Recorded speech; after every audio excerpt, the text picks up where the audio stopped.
Good morning, Shabbat Shalom, and welcome. I'm Ross, and I'm happy to be here with you this morning. Thank you very much for taking of your time this weekend and joining me live.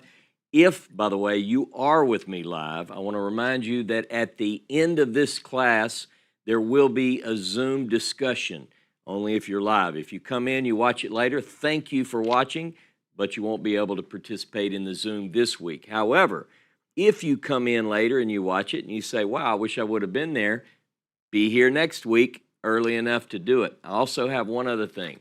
I have a sheet. It is in the notes. It's in the description of this video. Don't panic if you can't get it, because our creative director has worked out another way to demonstrate what I'm going to share with you from the sheet. However, if you find yourself listening to it again, taking notes and studying the material from today's class, don't forget, in the comments below, there is a sheet on this particular subject. You will need that to follow it very closely. We are presently in an ongoing study of Isaiah, not just the book of Isaiah, although that is a part of what we're doing, but also we're dealing with and bringing in other texts that shed light on not only the book of Isaiah, but the life and times of Isaiah ben Amoz. Isaiah ben Amoz, the 8th century BCE prophet.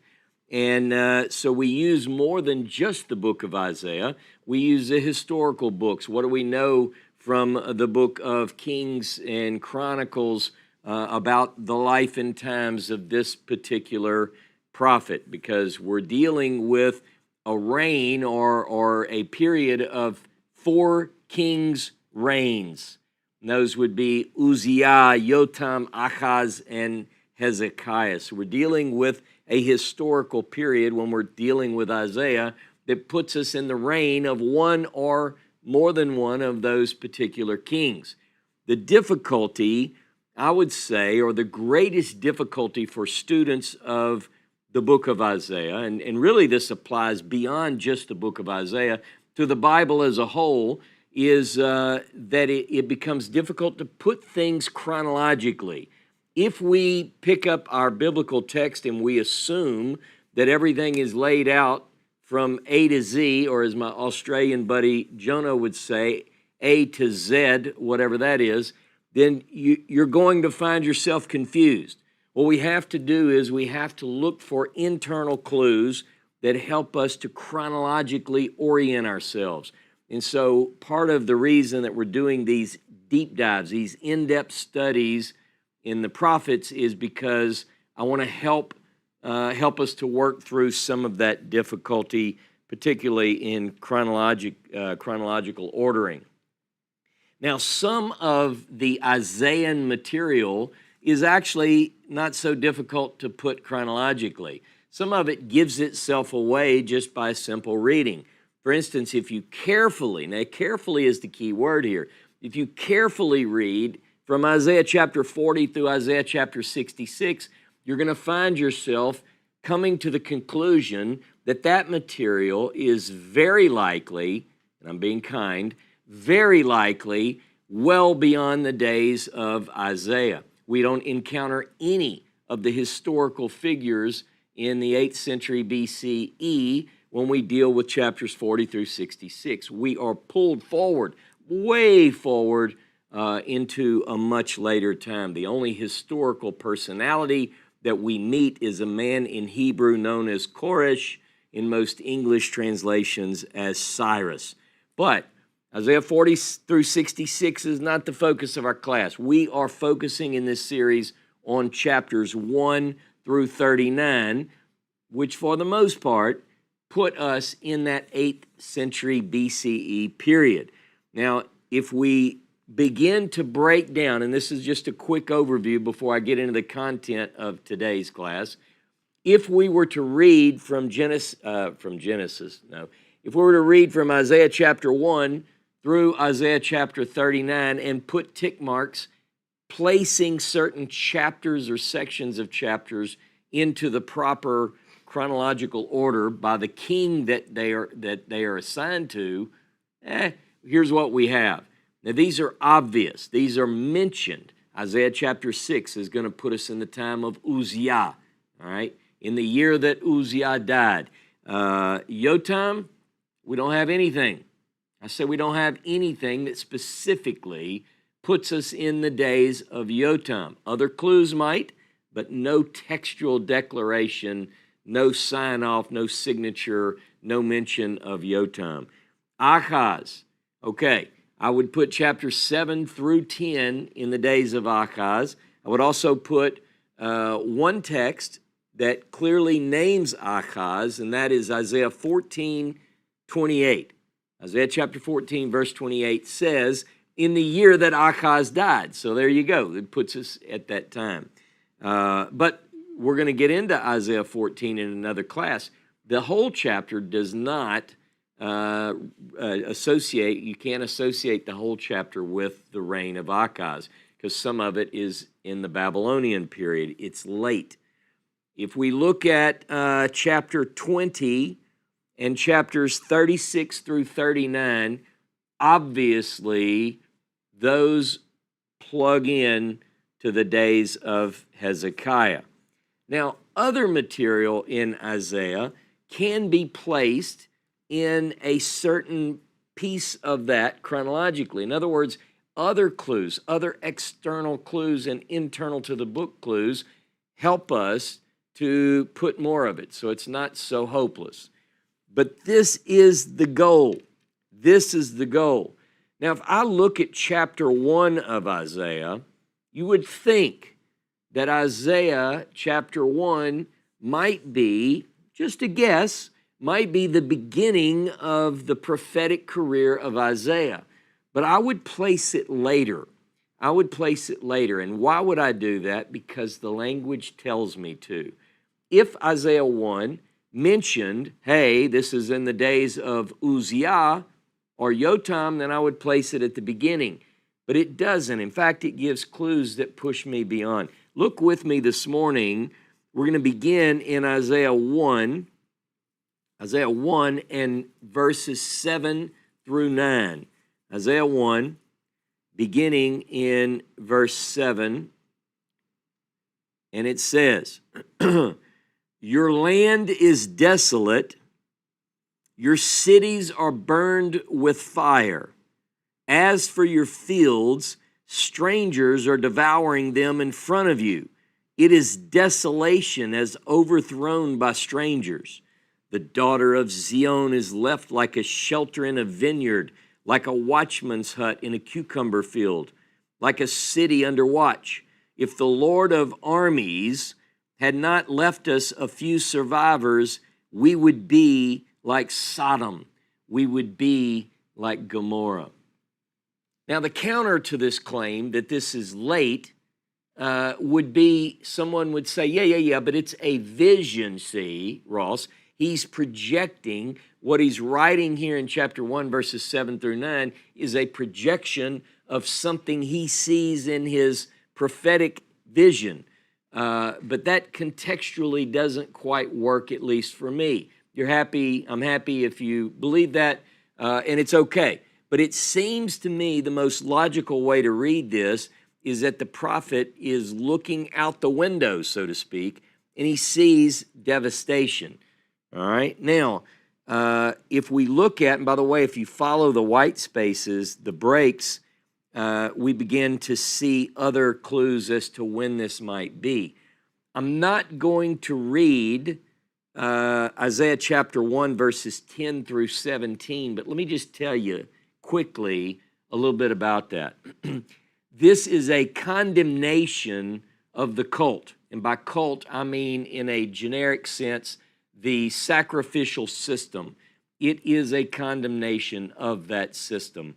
Very, very harsh, critical language of the worship that is associated with that. Now, some would say, and this is what most say, some would say, no, it's not a critique of the cult, it's simply a condemnation of the lack of the proper approach or the proper attitude of the worshiper. It really is nothing to do with a criticism of the cult. well. I would suggest you read that, but read that on your own time. For this class, we're going to go right over that, and we're going to pick up in verse 16, Isaiah chapter 1, verse 16 and 17. And by the way, this is the conclusion of the condemnation of the cult. It is within the contextual breakdown, but listen, wash yourselves, make yourselves clean, remove the evil of your deeds from my sight. Stop doing evil. Learn to do good. Seek justice. Rebuke the oppressor. Obtain justice for the orphan. Plead for the widow's case. So what we see is a juxtaposition, a contrast, and Isaiah is big about this. Quite often we'll see something very negative, a condemnation, followed by what do you need to do to fix it, okay? And now we're just going to roll into verse 18, picking up here. Isaiah 1, 18 and through 23. Come now, let us debate your case, says the Lord. Though your sins are as scarlet, they shall become as white as snow. Though they are red like crimson, they shall be like wool. By the way, this particular passage was later used, particularly in Second Temple Judaism, associated with a custom that came up associated with the festival of Yom HaKippurim, known popularly as Yom Kippur, but Yom HaKippurim, one of the goats, remember the two goats, one of the horns on the Azazel goat, they tied a red ribbon around the goat's horn. And the hope and the prayer and the magical thing that supposedly happened, according to the Talmud, is that if the sins of the people were forgiven, that red ribbon turned white. And they would take that goat away into the wilderness as described in the text. And there the sins of the people would be placed on that goat and it would be led off. The problem was that goat kept coming back, and that's a bad omen. If you're walking in the street and the goat comes back and the ribbon on the horn is still red, that's scary. So what did they do? They decided to stop the goat from coming back. So they would fling it off the cliff. Now, again, this is not biblical, but the idea, one of the verses that they would use to describe this phenomena is that though your sins are scarlet, they'll turn white. And by the way, this week, if you're listening to this live, Jono and I will be talking about Azazel. Azazel. We're going to go into that subject at great depth. All right, I'm going to continue to read verse 20. We're still on Isaiah 1, 18 through 23. But if you refuse and rebel, you will be devoured by the sword, for the mouth of the Lord has spoken. How the faithful city has become a prostitute. She who was full of justice, mishpat, righteousness, tzedakah, once dwelt in her, but now murderers. Your silver has become waste matter, your drink diluted with water. Your rulers are rebels and companions of thieves. Everyone loves a bribe and chases after gifts. They do not obtain justice for the orphan, nor does the widow's case come before them. And that concludes the section, the white spaces. In verse 21 of Isaiah 1, the sharp critique is that in this place, once there dwelt justice and righteousness, mishpat and tzedakah. But now that has been replaced with murders. You can't get any further, any more contrasted than that. It was holy, it is wicked as hell now.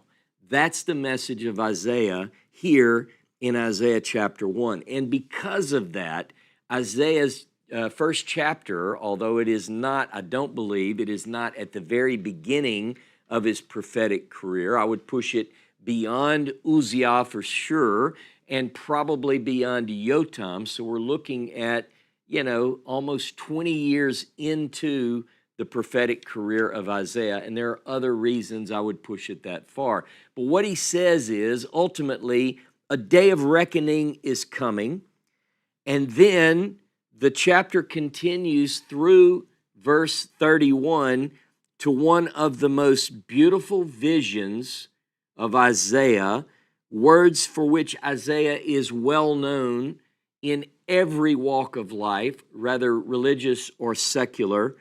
And it is Isaiah chapter 2, and I just want to kick off and read verse 1 to give you a little bit of context. Isaiah 2:1, chapter 2, verse 1, the word which Isaiah the son of Amoz saw concerning Judah and Jerusalem.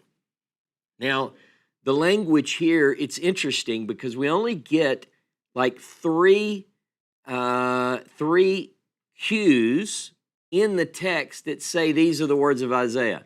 It's Isaiah chapter 1, verse 1, which says these are the words which Isaiah, the vision, the chazon which Isaiah saw in the days of Uzziah, Yotam, Achaz, Hezekiah. Then we get in chapter 2, this is the word, hadavar asher chazah Yeshayahu ben Amoz. This is the word which Isaiah envisioned concerning Judah and Jerusalem. So we're gonna get this clue. By the way, the other text which says these are the words of Isaiah comes from Isaiah 13, Isaiah 13:1. What we want to do now is I want to look at Isaiah 2, and I'm gonna show you something in just a moment. What follows this Isaiah chapter 2, verse 1 announcement that this concerns Judah and Jerusalem is a prophecy that looks forward, way forward into a future idyllic age, okay? It's idyllic, but the problem is there's no real strong clue within the text to tell us when it's spoken. If I already have suggested that Isaiah chapter 1 is probably not the beginning, it's not Uzziah, it's not Yotam, it must be at least in the days of Achaz. And if I look at chapter 2 and I feel like it's the same way, can I find textual cues which put me a little closer to identifying what's going on around Isaiah in his world that helps him create, or that lets God give him this vision? God's working with what is going on in Isaiah's mind, you see. Isaiah's looking around and God gives him this vision is the way it's presented. But it's not only Isaiah chapter 2, even though it doesn't really give us any cues, it doesn't help us much. Is this at the beginning of his prophetic career, in the middle, or at the end? There's one thing that might help us, and that is that Isaiah is not the only one that sees this vision. There's someone else at the same time, in the same place, who sees almost the exact same vision. I want you to think about this. It's presented, this is the way the text presents it, that we have Isaiah, and as we've covered in previous classes, you have other prophets prophesying at the same time. Who are they? Hosea in the north. We know that Hosea in the north is prophesying primarily to the north and about the north, but it's during the same king's reigns. You read Hosea chapter 1, verse 1, and you see that. Amos is very specific. Amos is actually in the days of Uzziah, 2 years, within 2 years of the great earthquake. So we can date that pretty clearly. And there is another prophet. There is another prophet who not only is operating at the same time as Isaiah, he also is in Jerusalem. He also is prophesying in part about Judah and Jerusalem, and he sees the exact same thing. His name is Micah. His name is Micah. Now, these two prophets had a vision that is almost identical. You can see before your eyes that if you look at Isaiah chapter 2, beginning in verse 2, and you look at Micah chapter 4, and you compare these side by side. Now, what we have here, and by the way, this on the screen is what you will see on the sheet. What I've got in the English is the New American Standard Version, and I also include on the sheet the Hebrew side by side. And by the way, the ASV is fairly close in representing what we see. Now we're going to work through these two prophecies. It's almost like I was trying to think of a name. Seth and I talked about this late last night, trying to come up with, what do you call this? It's almost one idea that we proposed. It's a double vision, having a cute little play off of that term. But it's really a singular vision. So double vision doesn't work unless you consider the fact that two prophets are beholding the same thing. So it is a singular vision through the eyes of two distinct prophets. And here's what they see. By the way, this document is also found in our Discord channel. We have a Discord channel. That too is in the link in the description. A link to that is in the description of this class on the YouTube channel. So if we work through this, now don't get too confused over the slightly different English. Give you an example.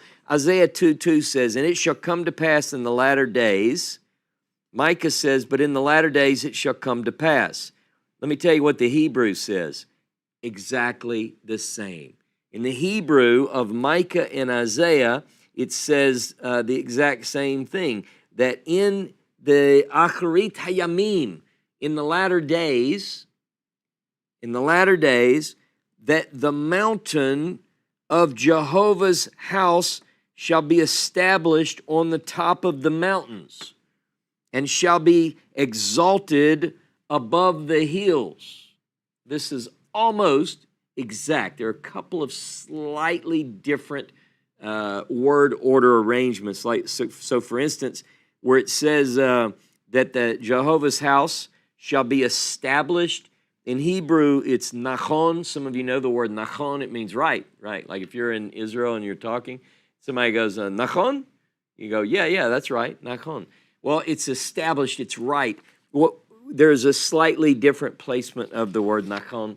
I'm not going to worry about that.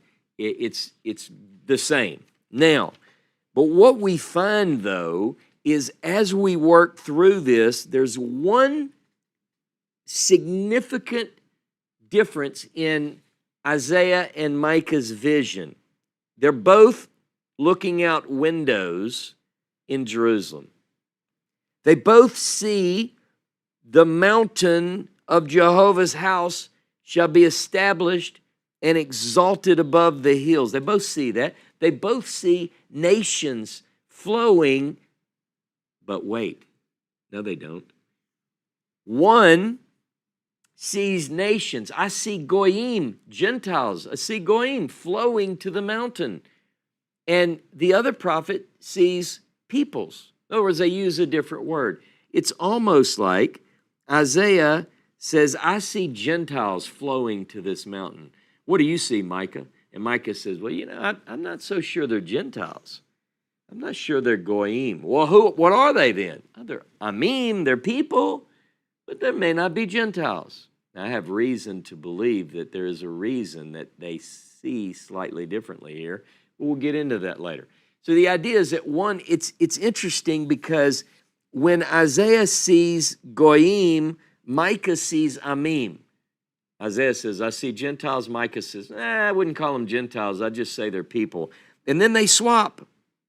And so it's like every time one sees people, the other sees Gentiles, and it swaps. It's not like one prefers, not like Isaiah, every time he sees this group flowing to the mountain, he goes, up, that's Gentiles. It's back and forth. You'll see this in the text. Seth has done a great job highlighting the differences between the Isaiah 2 and Micah 4 so that you wouldn't have to leave this engaging instruction to go download a document. So look at these. Look how they're distinct on the screen before you. So here we go. Let me go through it. And many people, or Gentiles, shall go and say, what will they say? Come ye, let us go up to the mountain of Jehovah, to the house of the God of Jacob, and he will teach us his ways. We will walk in his paths. For out of Zion, this is a famous phrase, Ki mitzion tetze Torah, ki mitzion, because from Zion tetze Torah goes forth Torah, udavar Yehovah mirushalayim, and the word of Jehovah from Jerusalem. That's why they're going. They say these Gentiles are people, whatever they are. They're not Israeli. Let me correct myself. They're not Judeans. They're not Judeans. And so they look different to the two prophets. They don't look like the people that they see. But this is future. Who are these people who are going? And what are they doing? Isaiah and Jeremiah both hear them talking. And these people say, hey, let's go up. Let's go up. Why? Because we're going to go because the God of Jacob will teach us his ways. Can you imagine? And he, goes on, will judge between the nations. Micah says many people. And will decide, Isaiah says concerning many people, Micah says concerning strong nations afar off. See, one of them, Isaiah just says, I see many people now. And Micah says, hold on, Isaiah. Hold on, Yeshayahu. Look closely, Isaiah, because these are concerning many strong Gentiles from way away from here. You see the difference? They're both, but they see the same thing. Now watch this. And they shall beat their swords into plowshares, their spears into pruning hooks. Nation shall not lift up sword against nation, neither shall they learn war anymore. And the world said, hallelujah, amen. This is a beautiful image of a world right. And there you have the distinction between these two who saw the same vision, slightly different details, but truly this is a remarkable vision. Now, let me tell you one thing about this as we continue. This has not happened yet. And we're going to talk about when were these visions shown to both Isaiah and Micah. But I can tell you now, this has not happened. And I think anyone with any bit of sense and the ability to read would agree. We are going to look now at Micah chapter 4, verse 4 and 5, because Isaiah, what we have on the chart and what Seth displayed on the screen in Micah isn't quite finished yet. We have two more verses. His vision includes within the white spaces of this pericope, this prophecy, this saying that Isaiah didn't see. So I'm going to read now Micah 4, verse 4 and 5.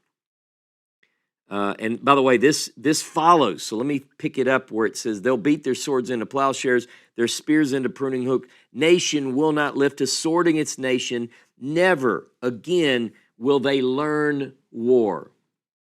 Ain't gonna learn war no more, no more, no more.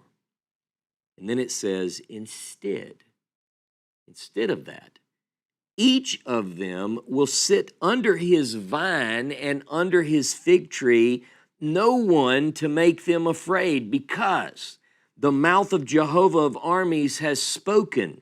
Though all the people walk, each in the name of his God, As for us, we will walk in the name of the Lord our God forever and ever. What? This future prophecy, the glimpse that Micah gives us, is that at this time there will be peace. Peace explained as everyone sitting under his own vine and fig tree. And it's interesting that it says each will walk in the name of his own God. Now, I've taught this before, and somebody says, no, in the future, they will all know the name of the Lord. And, you have to look at, Ross, you have to read Zechariah 8, verse 23. You have to consider Zechariah chapter 14, verse 9. Like, I don't know these texts. I do know them. You know them. However, this seems to suggest that one of the reasons for the peace is that there aren't these Taliban groups who force religion and their version of religion on others. This is the image. Each will walk in the name of his God, but we, the Judeans, according to Micah, you would assume that's who he's talking about, the people of Israel, will walk in the name of Yod-Heh-Vav-Heh, their God. Now, but this image of sitting under a vine and a fig tree, I want you to see that this is a biblical image from the biblical period that indicates total peace. Peace. Look at 1 Kings 5:5. In the Hebrew, it's, in English, it is 4:25, and in the Hebrew, it's 5:5. So 1 Kings 5:5. And here we go. Let me get my Bible to cooperate. So Judah and Israel lived securely, everyone under his vine and his fig tree, from Dan even to Beersheba, all the days of Solomon. So we get the image that the writer wants us to see is that in the days of Solomon, it was peaceful. And you go, how peaceful was it? So let me tell you, if you look out across the landscape, what you'll see is that everyone is sitting under his vine and his fig tree. Now, first of all, that indicates also prosperity in some sense. Everyone has a place to sit that has a vine and a fig tree to sit under. But this is the image of idyllic peace when the biblical writers want to tell us what that peace looks like. Now, there's something else, maybe very much related to these days. So we show in Micah chapter 4, he does see a little bit more than Isaiah gives us in Isaiah chapter 2. In Micah 4, he says, I also see something here, Isaiah, where there's this idyllic peace and so forth. So, but is there something else in the text that ties vine and fig tree, the offer of peace? Like if you're going to offer peace to the Judeans at the time, what would you say? You would say, let me tell you, I'm going to paint a picture for you here of idyllic peace. How about I make it happen that you can sit under your own vine and your fig tree? What Micah says is, hold on, God offers this peace plan of sitting under the vine and fig tree, but we have to wait for it. But what if I can show you that offer was made by someone else? You know, a lot of times when we see rulers, we see leaders make promises that they know make people feel like, oh, I like this plan. I like that this politician or this leader can offer me this. I think I'll go push that person's name in the booth and they'll bring it in. They usually can't. In fact, most of the time they can't. But God says that this is a day coming. This idyllic peace is coming. But I want to show you something. Another offer was made, and I want you to look at it with me and this occurs in two texts, 2 Kings 18:31 and Isaiah 36:16. That's because a lot of 2 Kings from 18 to 20 is also part of Isaiah chapter 36, 37, 38, 39. That section is almost word for word. Either the writer of Kings borrowed from Isaiah or the writer of Isaiah who put together the final version of Isaiah incorporated those historical documents. But you can pick either one because they say the same thing. So I'm going to go with 2 Kings 18, and I just want to read 31. Now let me tell you, who is this? This is Rabshakeh. Rabshakeh he's been sent. It's actually, in Hebrew, it's Rabshakeh.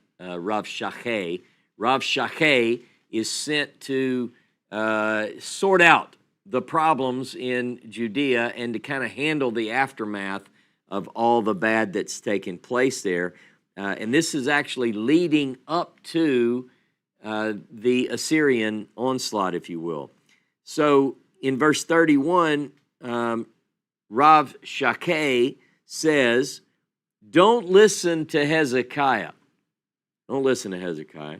For this is what the king of Assyria says. So Rabshakeh brings a message from the Assyrian king. He says this, make your peace with me. He's talking to the Judeans.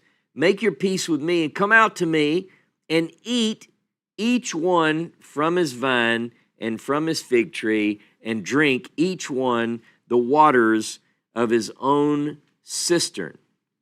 So the offer is, don't listen to Hezekiah. Hezekiah is going to fill you full of all kind of things, and he's going to cause you to get in trouble. What I'd prefer, this is straight, I bring a message from the king of Assyria. We're going to win this. We're going to win it. Best thing you can do is come out. And if you do, this whole vision of the fig tree and the vine, it's yours. You got to trust me, though. You got to trust me. Meanwhile, Micah's saying, hold on. I see the vision of the vine and the fig tree too, but see. Now, what we look at when we see this, we have to ask ourselves, could this be an indication of when this prophecy takes place? And I say yes. In other words, I see that the dual offers of peace, both employing the idyllic language of sitting under a vine and fig tree, it's like you've got the good and the bad. You've got one voice here, Rabshakeh is the Assyrian voice saying, I got some vines and fig trees. Micah's saying, in days to come, in the latter days, ba'acharit hayamim, you see. So you want it now? Do you think you need to take it now, or should you wait? Remember, they that wait upon the Lord. See, the prophets often talk about this. Though it tarry, wait. And a lot of times we don't in our personal life like to wait either.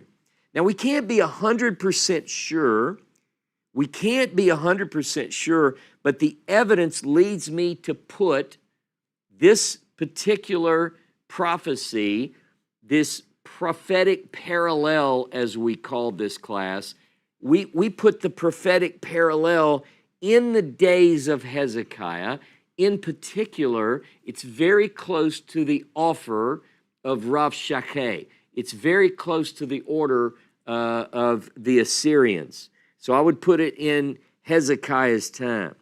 Furthermore, the end of Isaiah chapter 1, leading into this period of Isaiah 2 and the exaltation that is to come one day of the Lord's house, etc. Right before you get to that, before the white space, leading up to it, there is a threat of potential destruction. In other words, that's in the future. You got to wait for it, but it's in the future. But leading up to that, guess what? This place is going down. It's going to be destroyed. I'm pretty sure, you see. It's like, I'm almost positive. You're headed towards destruction. That's what the prophet says. Now, and then he gives this beautiful picture of what ultimately is to come. Micah does the same thing. But right before we get Micah chapter 4, the prophecy, the dual prophecy, the prophecy that Isaiah saw and Micah saw, right before you get to Micah, he also says it's going to be destroyed. Did you know that? So not only can we place these chronologically at the same time and show that two prophets, at least according to the way the Bible's presented, two prophets give the same prophecy. If we go right before that in both of these prophets, do you know that we see that both of them threaten destruction? By the way, if we go after, do you know that we can see the birth of a child? We'll get to that. But right before it prophetically pictures some beautiful day coming, Micah precedes his with a threat. He precedes his vision of what is to come with a threat. And it's very specific. Not only does he say Jerusalem or this place will be destroyed, he tells us something that Isaiah doesn't see. What is it? Let's go to Micah chapter 3. Micah chapter 3, verse 9. Micah 3, beginning in verse 9. I'm going to read through verse 12. Now, Shemu na zot. Listen, please, to this. I like the way it starts. I'm telling you to do the same. Now hear this. You heads of the house of Jacob and rulers of the house of Israel who despise justice and twist everything that's straight. Remember, Isaiah said they lost their focus on justice too. They're both seeing this. Who build Zion with bloodshed and Jerusalem with malice. Her leaders pronounce judgment for a bribe. Her priests teach for pay. Her prophets divine for money. Yet they lean on the Lord, saying, is the Lord not in our midst? Catastrophe will not come on us. Therefore, on account of you, Zion will be plowed like a field. Jerusalem will become a heap of ruins. And the mountain of the temple will become high places of a forest. Anybody ever been to the Temple Mount? You can still pluck leaves off of that place. It's full of trees. This particular prophecy, Micah tells the people of his day that the temple will be destroyed. Notice when he says the mountain of the house, Har Habayit, that's the exact same thing that is mentioned following in his vision of what will come. So Micah sees a destruction of the current house. He says that Zion's going to be plowed like a field. Jerusalem's going to be a heap of ruins. And this mountain, this house mountain that you have, or mountain of the house, whatever you want to call it, the Har Habayit, it's going to be like a place for a forest. He didn't say in kids playing soccer, but that's another thing, okay? But what it is that he sees is that it's going to be destroyed before it is the vision that he sees. This is Akarit Hayamim. He and Isaiah see a vision way into the future. And between then and then, the one that he's looking at that time will be destroyed. Now, do you think that message is popular? I promise you, it is not. I promise you that to tell the Jerusalem leadership that this place is going to be destroyed is not very popular. That destruction will come to the Temple Mount.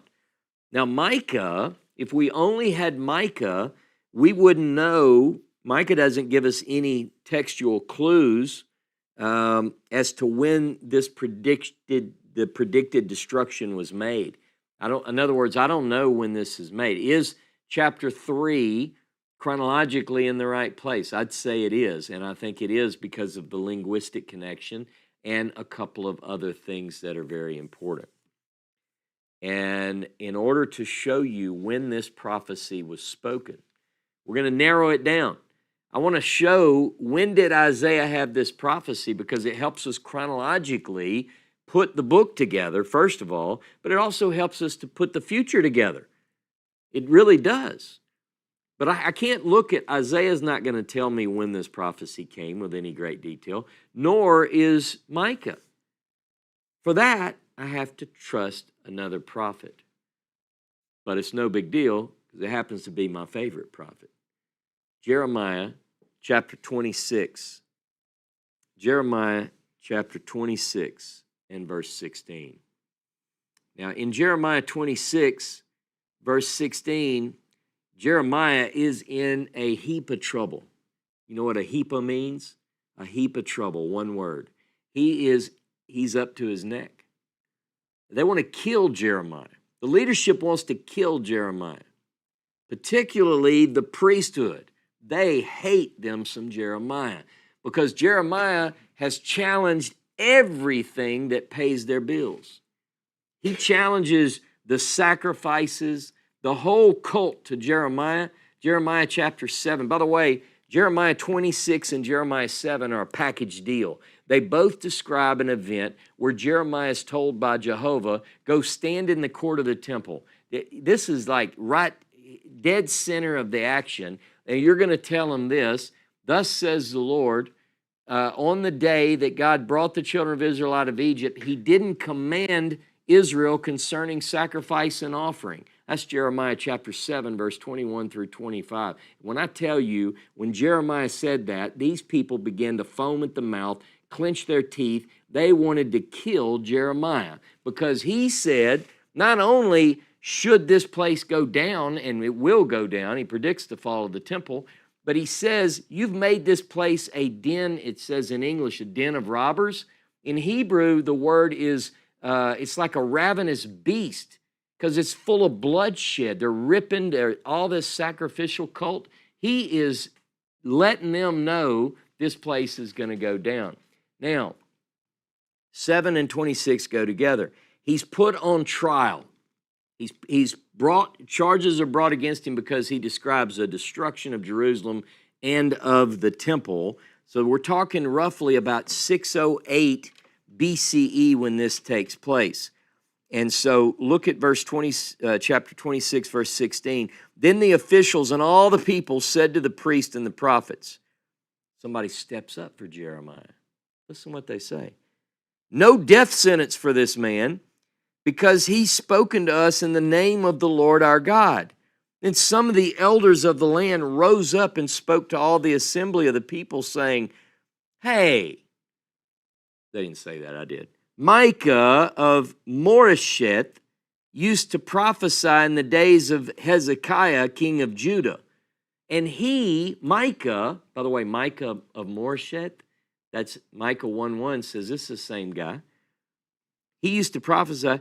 Here it says, he spoke to all the people of Judah, Micah did, saying, this is what the Lord of armies has said. Zion will be plowed like a field.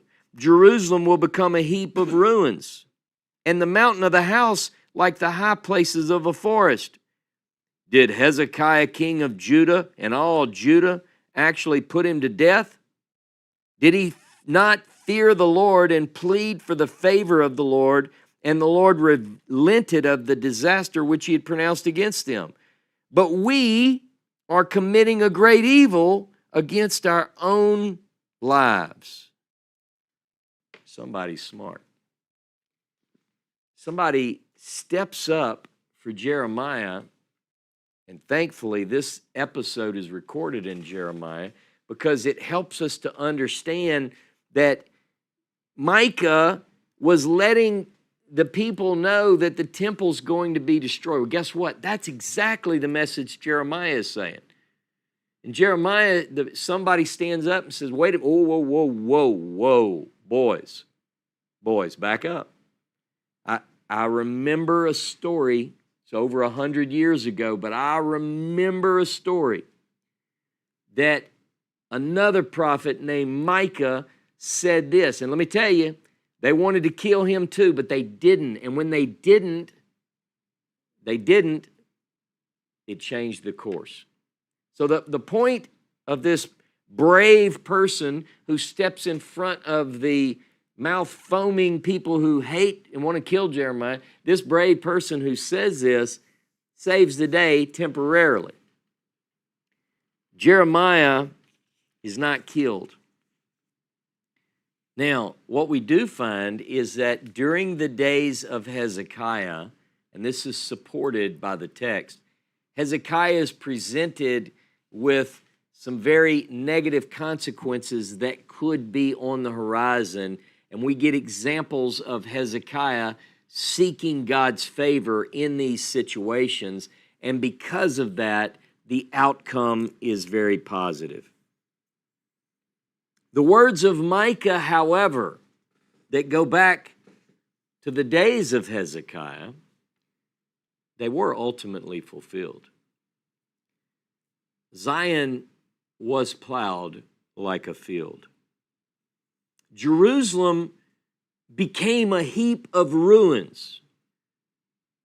And if you go to Israel with me, we're going to go on the Temple Mount. We're going to go on that very place.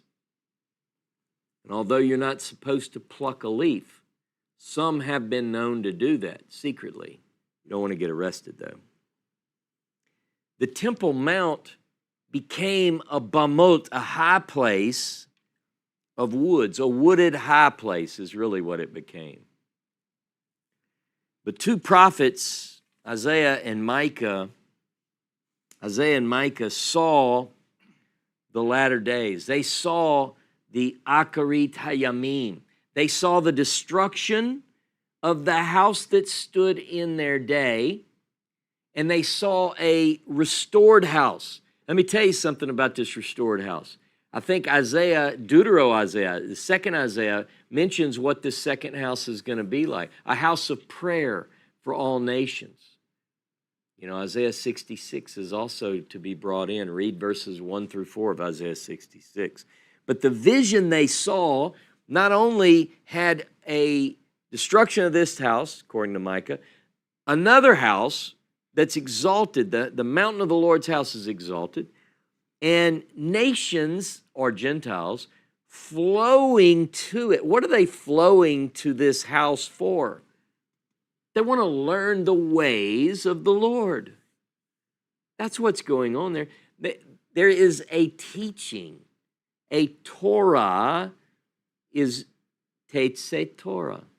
The Torah is going forth right there. It's going to be, that's why they're going. They're going to learn his ways and to walk in his paths. What are God's ways? Now, you could list off all sorts of things. But, you know, Genesis 18:19, go there, because Genesis 18:19 really sums it up beautifully. I mean, it's probably the most succinct definition for the ways of God. It says, "For I have chosen him so that he may command his children and his household after him to keep the way of the Lord." What is that? What is it? What is the way of the Lord? You ready? Doing righteousness and justice, so that the Lord may bring upon Abraham what he has spoken about him. You know, a lot of people try to define the way of God. You know, I follow the way. What is the way? Well, very simply, it's righteousness and justice. Tzedakah and mishpat.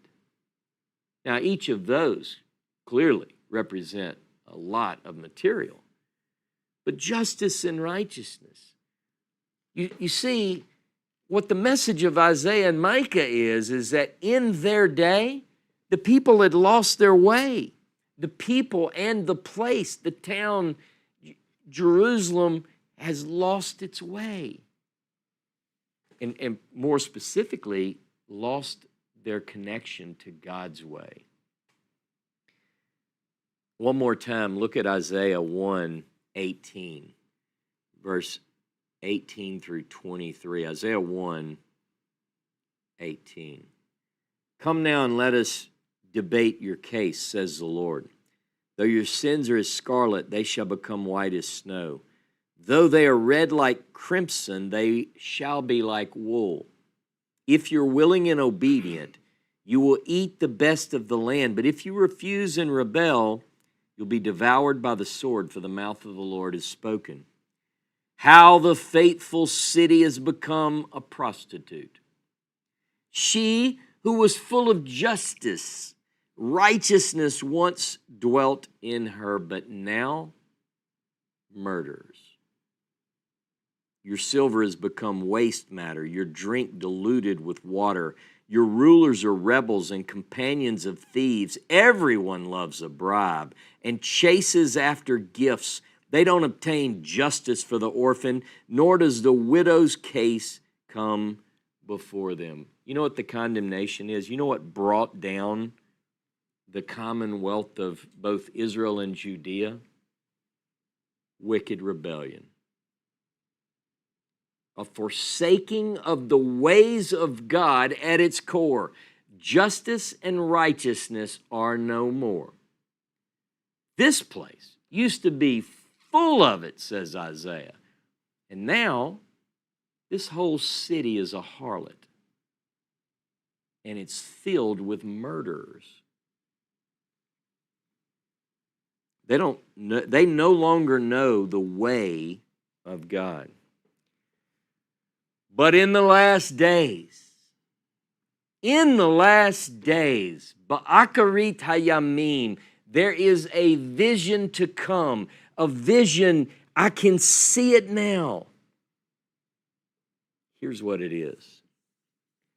That justice and righteousness will go forth because God will teach the nations, the people.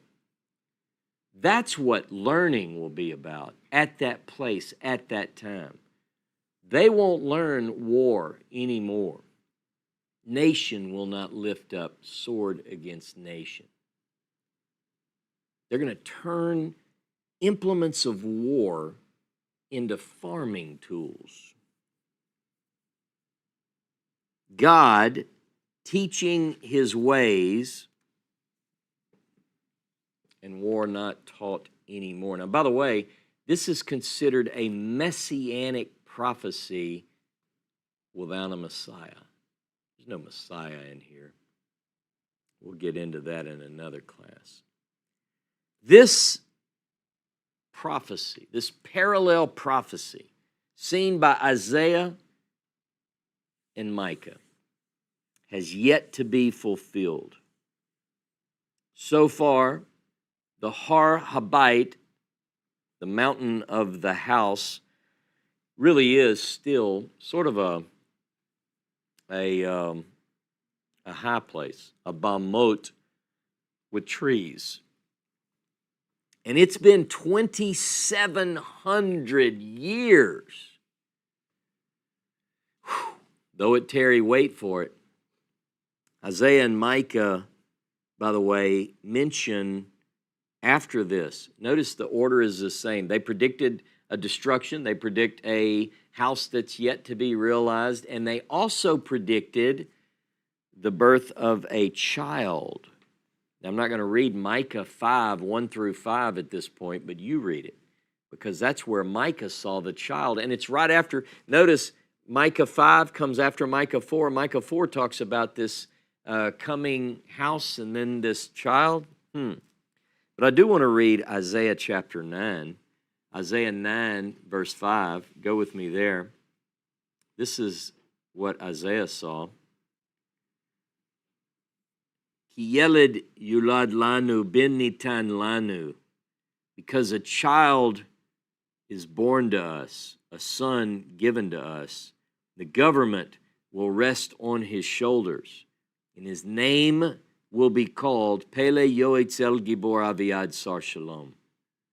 Translated variously, some translations, Wonderful Counselor, Mighty God, Everlasting Father, Prince of Peace. Doesn't mean the child is God.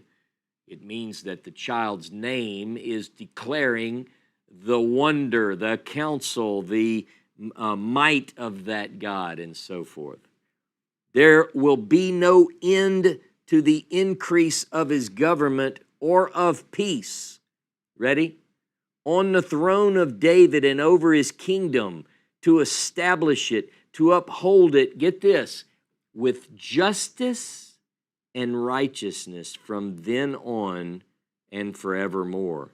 The zeal of the Lord of armies will accomplish this. Isaiah didn't give up hope on the Davidic monarchy. He felt that there would be a king, a descendant of David, who would reign in justice and righteousness. Let's look at one more text. Go with me to Isaiah 16 in verse 5. This is another passage which declares Isaiah's hope. A throne will be established in faithfulness, and a judge will sit on it in trustworthiness in the tent of David. Moreover, he will seek justice and be prompt in righteousness. You see, the image that Isaiah had, the image that Micah had, is that in their day, there was no justice, there was no righteousness. It was wickedness all around them.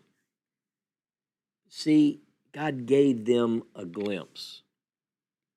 Look ahead. Look ahead. Look closely. And what do you see? You see, Isaiah even he sees a future kingdom, a throne in justice and righteousness. But you know what else he sees?